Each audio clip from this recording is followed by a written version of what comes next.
Alright, here's one of our last Pythagorean Theorem application problems.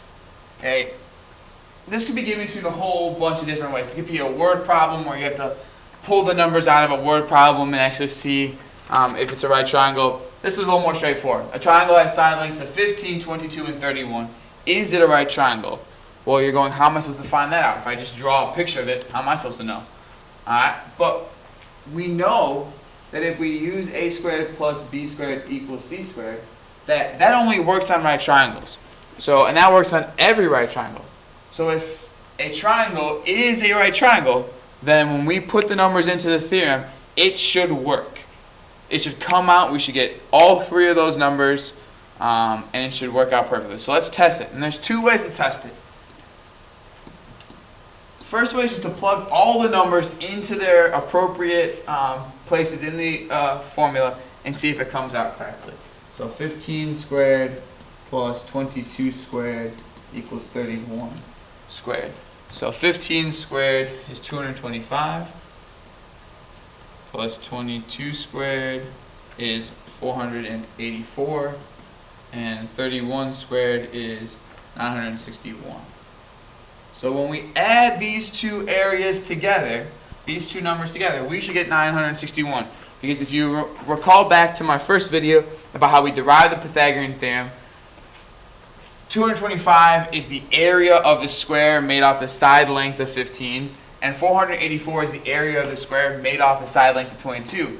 Those have to be added together and equal c squared, which is the area of the square made from the hypotenuse. If they do not equal each other, it is not a right triangle. It does not line up correctly. It does not match up.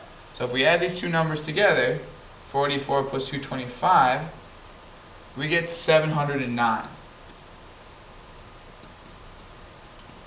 Those do not equal each other. It is not a balanced equation, so it is not a right triangle. Okay, if you were trying to answer this question, you would say, no, this is not a right triangle because the sum of the areas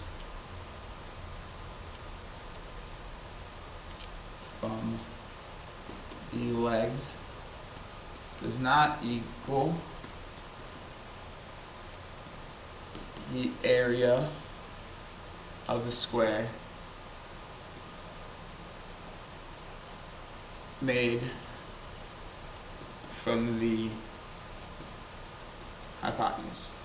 This is a very in-depth answer. Okay? I think most of your teachers, and including me, would accept, no, this is not a right triangle because a squared plus b squared does not equal c squared. Okay, that is a very simple answer, but it's still correct. Again, I'll say that because I don't have a lot of room to write it up here again, so I can still show you the other problem. No, this is not a right triangle because a squared plus b squared does not equal c squared given these side lengths. Okay, that given these side lengths is important because it allows the person who's reading your sentence to say, well, how do you know that? Okay, well, you know that because you worked out the problem and you showed your work and you specifically said given these side lengths. Okay, you're not saying a squared plus b squared doesn't equal c squared ever. You're saying given these side lengths, given 15 and 22, we don't get 31. Okay, there's another way to solve it, a little along the same lines, but let's just put 15 squared plus 22 squared equals c squared, and let's solve and see if we get 31. We already know we aren't going to, but let's just work it out.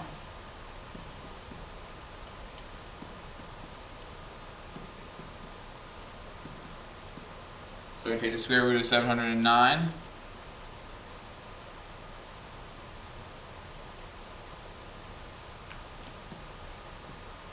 And we get 26.6 equals c. Okay, so we know that 26.6 is the actual hypotenuse. It's not 31. So we could write that out as, no, this is not a right triangle because given these side lengths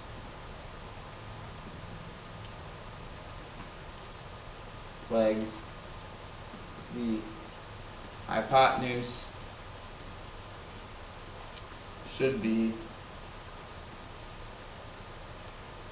26.6, not 31.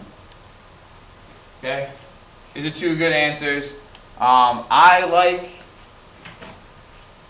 this one in particular because I think the sentence that you can provide as your reasoning is a little clearer, a little easier to come up with, and you don't have to be so simple with it.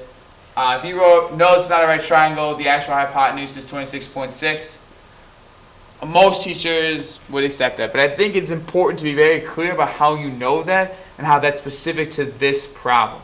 So if you say, no, this is not a right triangle because given these particular side lengths, 15 and 22, you can even put those in there in parentheses, the hypotenuse should be 26.6, not 31. We're being very specific and very clear about what triangle we're talking about and how we know that they don't, that it isn't a right triangle. Again, so this is one application.